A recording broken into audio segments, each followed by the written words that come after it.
Do you work for the President of the United States? I work for the American people. So can the President fire you? Or he can. He can fire you, correct? I work for the American people. That's Treasury Secretary Scott Bessent, a billionaire hedge fund manager who built his fortune betting against foreign currencies for George Soros's investment fund, now running the United States Treasury and simultaneously serving as acting director of the IRS.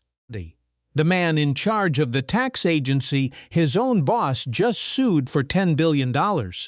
On January 29, 2026, President Donald Trump, along with his sons Don Jr. and Eric and the Trump Organization, filed a civil lawsuit in Miami federal court against the IRS and the Treasury Department.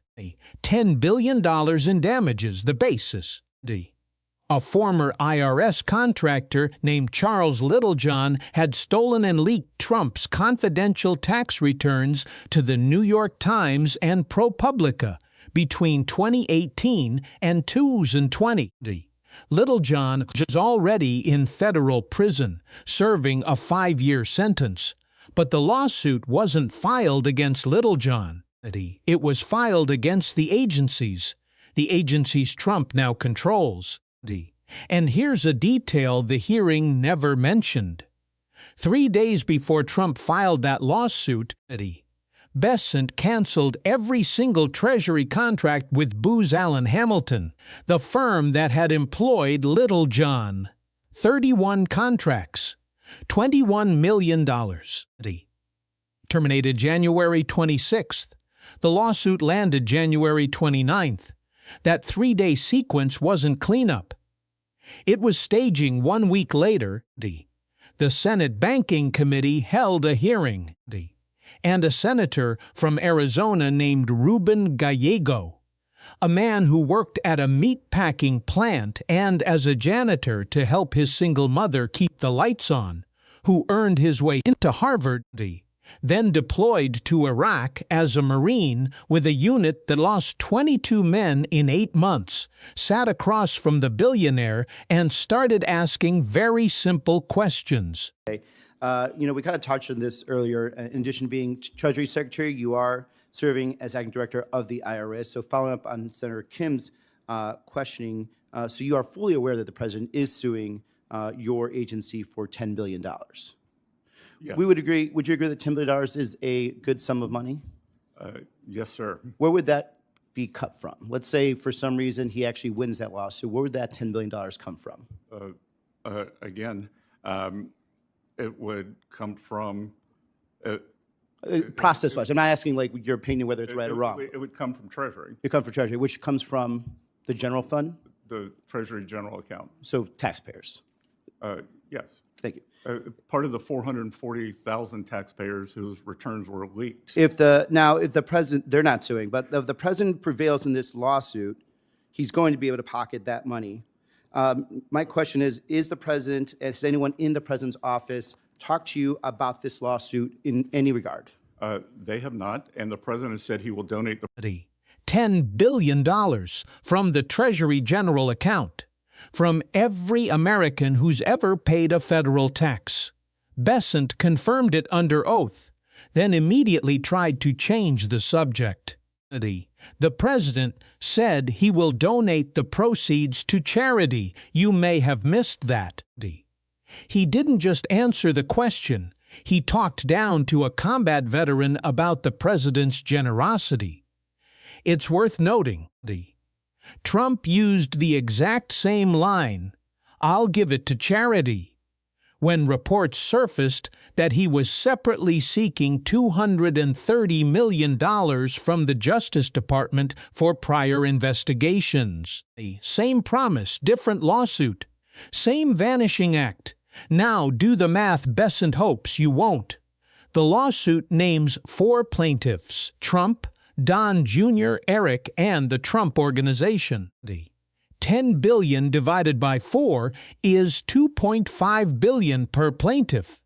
Meanwhile, 406,000 other Americans had their tax data stolen in the exact same breach by the exact same contractor, under the exact same section of the tax code. Their demand from the government zero. Their lawsuit non-existent. Their apology silence. Gallego wasn't buying the charity line. And he was about to trace something far more dangerous than where the money comes from. He wanted to know who decides whether it gets paid at all. Proceeds to charity, you may have missed that. So no one at all has discussed this to you whatsoever? No, Okay. sir, and the president said he will. Have you received, I didn't ask any donate more the questions. Have you proceeds received any to advice from Treasury's legal division about how to handle this potential conflict?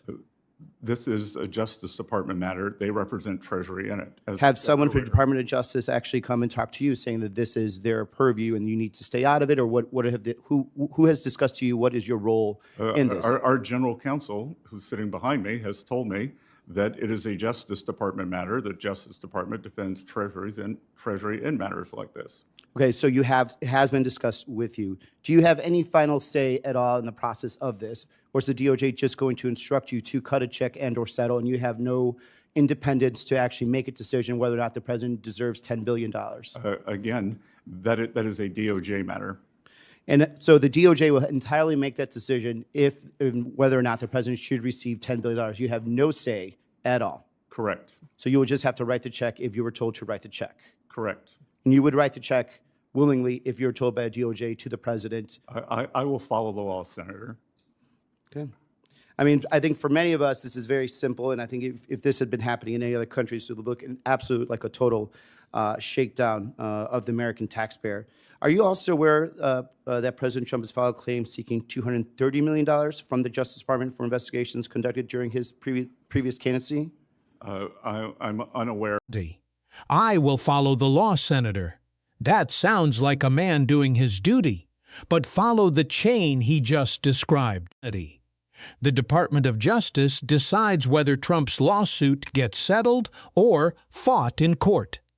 And at the time of this hearing, the acting Attorney General of the United States was Todd Blanche, Donald Trump's former personal criminal defense attorney, the lawyer who defended Trump in the classified documents case, the lawyer who represented him in the New York hush money trial. That man now sat in the Attorney General's chair, deciding whether his former client's $10 billion claim against the government had merit. The defense attorney became the opposing counsel for the same client on the same side. So trace every link. Trump files the lawsuit. Trump's former defense lawyer decides whether to fight it or settle.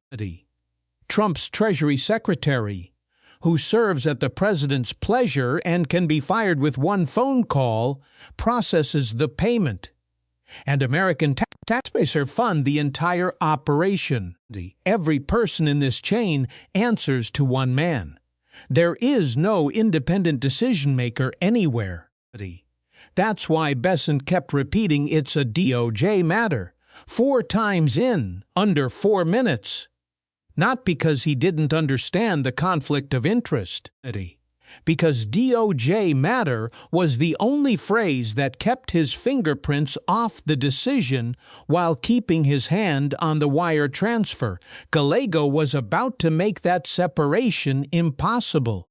He wanted Treasury Secretary to say out loud what his actual job is when the money moves. So if the president wins or settles these claims, that money will come also from the Treasury Judgment Fund, which you do control.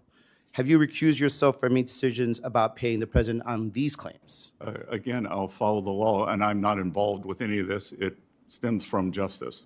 So you, even though the Treasury Judgment Fund is called the Treasury Judgment Fund, you have no control over the Treasury Judgment Fund. We act as paymaster. So you will sign it then? Sorry? You will sign the check then? If you're a paymaster, you'd be the person's signature is to the Treasury Judgment Fund. I would assume it would be a wire transfer. Yes, I'm assuming we're not that old school. Yep. But that being said, so you have no say in this whatsoever. You will only basically follow what the DOJ says, but you're the person that actually is the final person that pushes send, essentially, on the wire transfer. Yes. And even if you feel or that it is unjust, the fact that this president is basically plundering U.S. taxpayer dollars, you will still hit that send button. Even if I believe that 6103, the IRS tax code, was violated and 440,000 taxpayers were leaked So by Mr. back Littlejohn. back to this other thing. So now, you do believe, though? I mean, do you understand why some of us see a problem with that? And let me ask just a very simple question: do you work for the President of the United States? I work for the American people. So can the president fire you? Or he can. He can fire you, correct? Yes. So isn't it a conflict of interest that you're going to be making these decisions and the president has full power over you? I think you're confused, Senator. I am not part of the decision. Well, you're certainly a person that send on the wire transfer, and I think that's why there's a lot of people that are actually that is not part of the do not decision. trust and do not trust the president's actually looking at his best interest. I guess you're saying that I'm controlling the time here. Obeying the law. I'm controlling that. You're not obeying the law. You're plundering U.S. taxpayer dollars. Plundering U.S. taxpayer dollars. Plundering taxpayer dollars. Plundering U.S. taxpayer dollars. In February, that was an accusation.